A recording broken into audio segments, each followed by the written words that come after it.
சிறகடிக்க ஆசை சீரியல்ல இன்னைய எபிசோட்ல என்ன நடந்திருக்கு அப்படிங்கிறத பார்க்கலாம். இப்ப முத்து யார் யாரெல்லாம் பழைய துணி குடுக்குறீங்களோ குடுங்க. நாங்க கொண்டு போய் அனாதை ஆசிரமத்துக்கு குடுத்துர்றோம் அப்படின்னு சொல்லி எல்லாத்துக்கிட்டயும் துணிய வாங்கிக்கிட்டு நம்ம முத்து கிளம்புறாப்புல. முத்து கிளம்புறப்ப மீனா வந்து பார்த்தீங்கன்னா, பூ எடுத்துட்டு வந்து கார் டிக்கில வச்சு இத போற வழியில என்னோட ஃப்ரெண்டு கிட்ட குடுத்துருங்க அப்படின்னு சொல்லிக்கிட்டு இருக்கிறாங்க. அவங்க அப்படி வச்சுக்கிட்டு இருக்கும் பொழுதே நம்ம மீனாவோட ஃப்ரெண்ட் எல்லாமே அங்க வந்துடுறாங்க ஆட்டோவுல. அவங்களே நாங்களே பூ எடுத்துட்டு போயிடுறோம். எதுக்கு அண்ணனுக்கு சிரமம் அப்படின்னு சொல்லி, ஆட்டோவுல வந்து பூவையும் எடுத்துக்கிட்டு போயிடுறாங்க. இந்த நேரம் பார்த்து முத்துவுக்கு ஃபோன் வந்து, "இப்ப எந்த சவாரியும் இல்ல" அப்படின்னு சொல்லிடுறாங்க. சரி சாப்பிட்டே போவோம் அப்படின்னு முத்து மறுபடியும் வீட்டுக்குள்ள போயிடுறாங்க. இந்த நேரத்துல நம்ம சிட்டி வந்து அவங்களோட 2 அடியாட்கிட்ட, "நீ போய் முத்துவ வாட்ச் பண்ணு. நைட்டே வந்து பார்த்தீங்கன்னா, பிரேக் ஆயில எல்லாத்தையும் கழட்டி விட்டுட்டோம். அது கொஞ்சம் கொஞ்சமா தீரும். தீர்ற வரைக்கும் பிரேக்கு புடிக்கும்.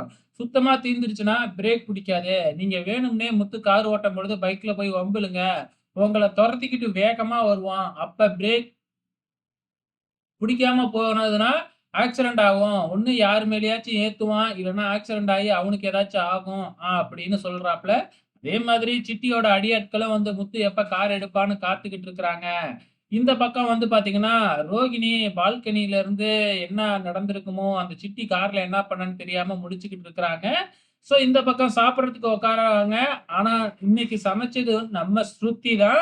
ஸோ ஸ்ருதி நாங்க ரெஸ்டாரண்ட் ஆரம்பிக்க போறோம்ல, அதனால இப்ப இருந்தே நான் சமையல் கத்துக்க ஆரம்பிக்க போறேன் அப்படின்னு உப்மா பண்ண ஆரம்பிச்சிருக்காங்க. கடைசியா உட்கார்ந்து சாப்பிடும்போது தான் எல்லாருக்கும் தெரியுது மத்தவங்களுக்கெல்லாம் ஸ்ருதி சமைச்சதுன்னு. எல்லாருமே பயப்படுறாங்க. அதுக்கு ஏத்த மாதிரி உப்மாவ அள்ளி போடும்பொழுது கரண்டியிலேயே உப்புமா பிடிச்சுக்குது. வரவே மாட்டேங்குது. எல்லாத்துக்கும் எப்படியோ போட்டு சாப்பிட்டா அவ்ளோ கண்றாவியா இருக்கு. இருந்தாலும் நம்ம மீனா, முத்து, அண்ணாமலை இவங்க 3 பேரும் நல்லா இருக்கு அப்படின்னு கண் கூசாம பொய் சொல்லிக்கிட்டு இருக்கிறாங்க. ஆனா மனோஜ் அப்படி இருப்பாப்லயா? மனோஜ் இருந்துகிட்டு இந்த மாதிரி தான் நீ சமைச்சு போட போறியா உன் ரெஸ்டாரண்ட்ல? அப்படின்னா மொத நாளே நீ ரெஸ்டாரண்ட்ட மூட வேண்டியது தான் அப்படின்னு கிண்டல் பண்றாங்க. அதுக்கப்புறம் ஸ்ருதிக்கு அத குடுத்து பார்க்குறாங்க. ஸ்ருதி சாப்பிட்டதுக்கு அப்புறம் தான் தெரியுது. அவ்வளவு கேவலமா இருக்கு அப்படின்னு சொல்லிட்டு. இங்க வந்து பார்த்தீங்கன்னா, ஒரு முட்டை வியாபாரி வந்து சைக்கிள்ல முட்டைய எடுத்துக்கிட்டு வரும்பொழுது, ஒரு பைக்காரன் லைட்டா மோத வந்துட்டான். அவரு நேரா போய் முத்து கார்லயே முட்டையெல்லாம் ஊத்தி விட்டுர்றாரு. சரி போறவரு அப்படியே இல்லாம நேரா போயிட்டு முத்துக்கிட்ட போயிட்டு, "இந்த மாதிரி பிரச்சனை நடந்துருச்சுங்க. உங்க கார்லயே முட்டைலாம் விழுந்துருச்சு.